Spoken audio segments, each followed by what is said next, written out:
कहते हैं रावण के 10 सिर थे। क्या सचमुच यह सही है? कुछ विद्वान मानते हैं कि रावण के 10 सिर नहीं थे, किंतु वह 10 सिर होने का भ्रम पैदा कर देता था। इसी कारण लोग उसे दशानन कहते थे। कुछ विद्वानों अनुसार रावण 6 दर्शन और चारों वेद का ज्ञाता था, इसलिए उसे दसकंठी भी कहा जाता था। दसकंठी कहे जाने के कारण प्रचलन में उसके 10 सिर मान लिए गए। जैन शास्त्रों में उल्लेख है कि रावण के गले में बड़ी बड़ी गोलाकार 9 मणियां होती थीं।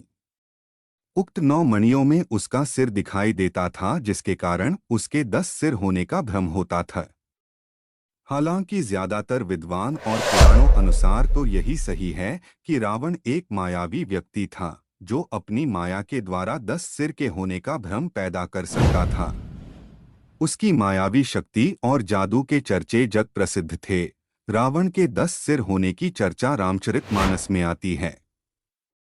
वह कृष्ण पक्ष की अमावस्या को युद्ध के लिए चला था तथा एक एक दिन क्रमशः एक एक सिर कटते थे।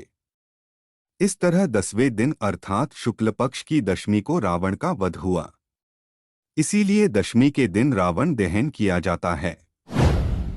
रामचरितमानस में वर्णन आता है कि जिस सिर को राम अपने बाण से काट देते थे, पुनः उसके स्थान पर दूसरा सिर उभर आता था। विचार करने की बात है कि क्या एक अंग के कट जाने पर वहां पुनः नया अंग उत्पन्न हो सकता है। वस्तुतः रावण के ये सिर कृत्रिम थे। आसुरी माया से बने हुए मारीच का चांदी के बिंदुओं से युक्त स्वर्ण मृग बन जाना, रावण का सीता के समक्ष राम का कटा हुआ सिर रखना आदि से सिद्ध होता है कि राक्षस मायावी थे।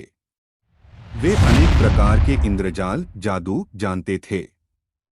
तो रावण के 10 सिर और 20 हाथों को भी मायावी या कृत्रिम माना जा सकता है।